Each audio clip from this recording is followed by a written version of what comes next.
Media के साथियों का बहुत बहुत स्वागत है। आज जो मैंने प्रेस कॉन्फ्रेंस बुलाई है वो इस खुशी में बुलाई थी कि आज मुझे सिंबल प्राप्त हुआ है, आपके साथ खुशी साझा कर सकूं।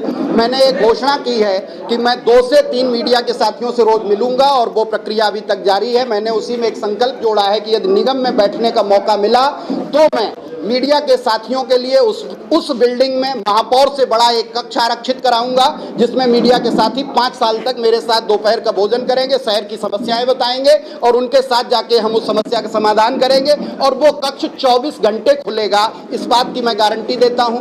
दूसरा मुद्दा यह था कि आज सुबह मेरे कार्यालय में एक व्यक्ति आया और वो मुझे एक चिट्ठी दे गया। वो चिट्ठी मैंने अब देखी तो मुझे बड़ा आश्चर्य हुआ कि इस चिट्ठी में कई इन्वर्टिस की चिट्ठी थी ये, और इसमें महापौर साहब के हस्ताक्षर है, चेयरमैन इन्वर्टिस यूनिवर्सिटी के। उन्होंने बताया है कि माननीय उच्च न्यायालय के आदेश पर जो जांच हुई उसमें 0.590 हेक्टेयर जमीन इन्वर्टिस के कब्जे में है और नीचे लिखा है कि इसकी जो भी मूल्य प्रार्थी से लेना चाहें ले लें या मेरे गाटा संख्या 30 से ये जमीन ले लें।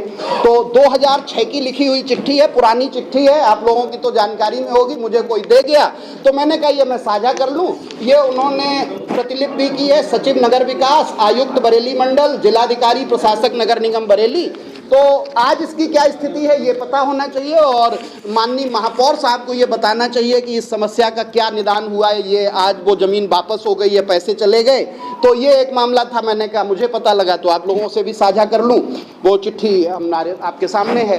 अगला मामला ये है कि मैं जिन मुद्दों पे चुनाव लड़ रहा हूँ, ये चुनाव नाली और गली का चुनाव है, ये मच्छरों को कम करने का चुनाव है, ये बिजली, सीवर, पानी, सफाई, कूड़ा, यही समस्याओं का चुनाव है। कोई राष्ट्रीय मुद्दे तो इसमें बहुत होते नहीं हैं और इन्हीं पे ये चुनाव चलेगा। लेकिन कल एक बड़ा नाटकीय घटनाक्रम हुआ। एक पार्टी जो उछाला जाता है कि भाजपा की सबसे बड़ी विरोधी पार्टी है और कहा जाता है कांग्रेस तो कहीं लड़ाई में नहीं है, उस पार्टी ने कल अपने प्रत्याशी का सिंबल वापस करा लिया, नामांकन ही वापस करा लिया परसों। और उसके बाद आज ईवीएम से जो सिंबल बटे उनमें देखा कि साइकिल का सिंबल ही नहीं होगा ईवीएम पे।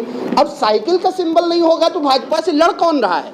कहीं समाजवादी पार्टी एक ही सिक्के का दूसरा पहलू तो नहीं कि एक तरफ भाजपा लिखा है एक तरफ सपा लिखा है, और इसीलिए लड़ाई अपने बीच दिखाई जा रही है कि चाहे तुम आ जाओ तब भी सॉलिड वेस्ट मैनेजमेंट नहीं शुरू होगा, चाहे तुम आ जाओ तब भी सॉलिड वेस्ट मैनेजमेंट प्लांट चालू नहीं होगा। तो ऐसी साजिश में आज जब जनता के बीच था तो मुझे पता लगा जनता कह रही है कि अब तो कांग्रेस से सीधी लड़ाई है, और हकीकत में ये लड़ाई आज तय हो गई है कि ओपीएस तोमर साहब के बारे में क्या कहा जाए, निर्दलीय प्रत्याशी हैं और उनके चुनाव का मात्र एक उद्देश्य है कि उमेश गौतम लड़ेंगे तो हम लड़ेंगे, उमेश गौतम नहीं लड़ेंगे तो हम नहीं लड़ेंगे। ऐसा हमें मीडिया के साथियों से और प्रकाश में आया, जो अखबार में आया मैंने पढ़ा। तो अगर जो कोई व्यक्ति सिर्फ इसी मुद्दे पे चुनाव लड़ रहा है तो उसका निगम को लेके तो कोई विजन ही नहीं, और निगम में ऑलरेडी उन्हें 2 बार मौका मिल चुका, 10 साल उस कुर्सी पे बैठ चुके हैं। अगर जो उन्होंने ठीक काम किया होता तो आज ये बरेली ऑलरेडी स्मार्ट होता, इसके 40 वार्ड स्लम की तरह नहीं होते। तो ऑलरेडी बरेली की जनता 10 साल उन्हें अजमा चुकी है, देख चुकी है। उनका आशीर्वाद मैं लूंगा, उनके मार्गदर्शन, उनके अनुभव का लाभ लूंगा। मेयर बनने के बाद मैं तोमर साहब से पूछूंगा कि 10 साल में आप जो काम नहीं कर पाए वो मैं कैसे कर सकता हूं। हमारे सीनियर हैं, उनका आशीर्वाद है, विद्वान आदमी है, डॉक्टर है, उनके तमाम अनुभव है। लेकिन निगम में काम करने के लिए एक जो ऊर्जा चाहिए है, जो विजन चाहिए है, जिस तरह की सोच चाहिए है कि चुंगी के स्कूलों को सुधारा जाए, चुंगी स्कूल का बच्चा आईएएस पीसीएस बने, चुंगी के अस्पतालों की सेहत सुधारी जाए, नाली गली सफाई सीवर ठीक कराया जाए, उसके लिए वो प्रतिबद्ध हमें नहीं दिख रहे हैं। इसलिए मैं तो अपनी लड़ाई उमेश गौतम साहब से मानता हूं कि 2 ही सिंबल में अब मामला है। साइकिल तो गायब है और या तो कमल का फूल या हाथ का पंजा, और आज बरेली मन मना रही हाथ के पंजे। बाद भी क्या उन्होंने बरेली की समस्याएं देखी? क्या चुंगी के स्कूल देखे? क्या नाथ मंदिरों की एक दिन में परिक्रमा की? मैं एक दिन में 8 नाथ मंदिर होके आया।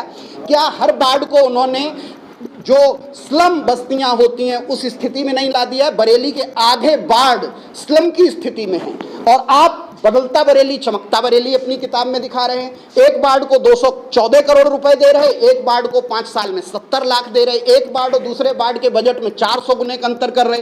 तो कई तरह की अनियमितताएं हैं। आज सिंबल मिल गया है। अब ये नाली गली के मुद्दे पर ये चुनाव बरेली में निगम का चुनाव उमेश गौतम जी के साथ इसी बात पे लड़ा जाएगा। धन्यवाद।